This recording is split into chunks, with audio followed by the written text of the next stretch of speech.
Hello guys, and welcome to the first lecture in this course. In this lecture, we're going to introduce the concept of time management. We're going to talk about the science behind time management, and we're going to go into depth to explain all the different factors that might affect, in a negative or a positive way, the time management process. A lot of people think that time management is simply planning, which is not the case. If time management was that simple, anybody would be able to do it. But the truth of the matter is, time management is much more complicated than that. There is a science behind time management. We want to take you on a trip inside the human brain for you guys to be able to see all the details inside your brain, thoughts that can actually affect time management. And we want you to be able to control these thoughts, to control these patterns, and to eventually use your brain power effectively, achieving proper time management. So, as I said, time management is much more than just writing a to-do list or planning a day ahead. It's about mind management, being aware of every single thing in your brain that can affect time management. It's about effective planning, which is knowing how to plan, not just taking a piece of paper and writing your to-do list. Planning needs to be effective, and there's a certain way to do so. And finally, scientific methods. You can't wake up one day and expect yourself to be a time management expert. It's a process, and there's a lot to learn, and that's why we want to cover the scientific methods behind effective time management. Alan Laken said, "Failing to plan is planning to fail." So the to-do list that you never followed, the New Year resolution that you dropped, the schedule that you forgot about, in each and every scenario, you are failing to plan. And as you can see, failing to plan is planning to fail.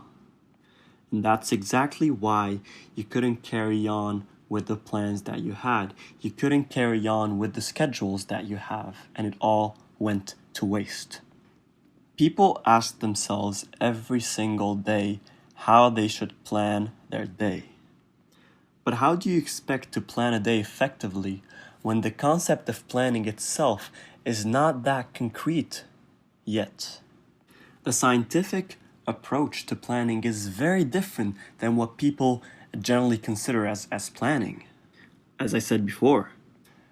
And what we're aiming for in this course is not to just teach you how to effectively plan and be able to manage your time properly, but to maximize your productivity.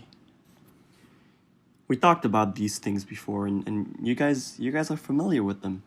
A to-do list that is longer than novels. A New Year resolution plan that goes to waste. Working long hours and not seeing good enough results. Changing and switching your to-do list every single time and feeling that there's not enough hours a day. Feeling pressured by time. We all went through these things, and we don't really think that the problem is time management when in fact it is.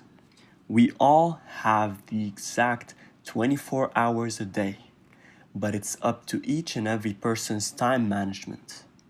That's what determines the difference in the lifestyle. That's what determines the difference in terms of results, free time, and eventually achieving goals.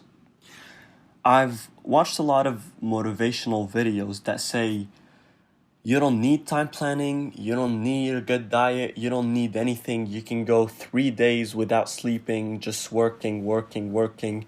And of course, sometimes this is going to happen. Sometimes you're going to spend long hours working on a project that you might not eat well, you might not sleep for 2 nights, it might happen. But this can't be a lifestyle. And it doesn't matter how motivated you are or what your goal is, time management is essential.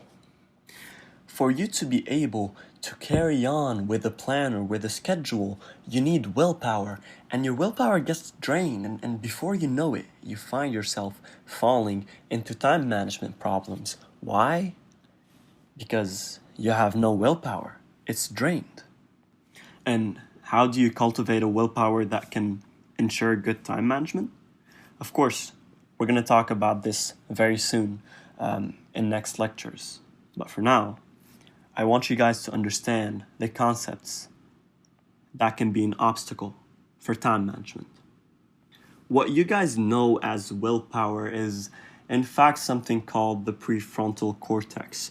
This is the section in your brain that determines decision-making and regulating behavior and following through with plans. And we want you to actually understand how the prefrontal cortex works and how you can use it to your own advantage. The downside to it, willpower is limited. It's like a battery. The more you use it, the less energy you have. The more you resist, the more you consume willpower.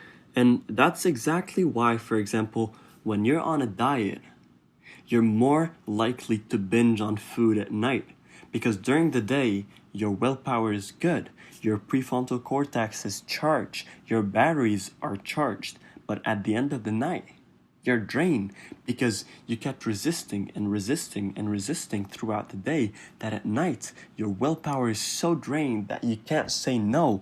And you don't just eat a slice of pizza. Because your willpower is so drained, you binge eat. You get 2 pizzas and an ice cream maybe. And that's normal. That's not just you. That's every human being that walks on this planet. And this is related to time management, because when you have a plan, when you have a schedule, every single time you're doing something, you're using your willpower to sit down and finish the task. Every time you want to go do something else, play basketball, you want to go check your phone and you say, no, I need to focus on work. You are resisting temptations, and this will drain your willpower.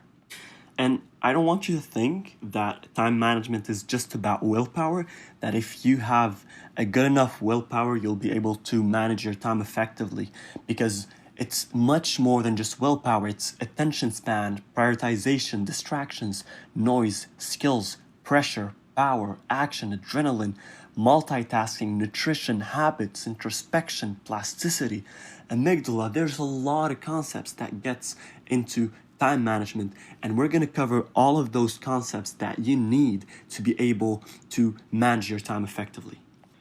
On the bright side, there are ways to scientifically and effectively manage your time, and we're going to get right to it in the next lecture.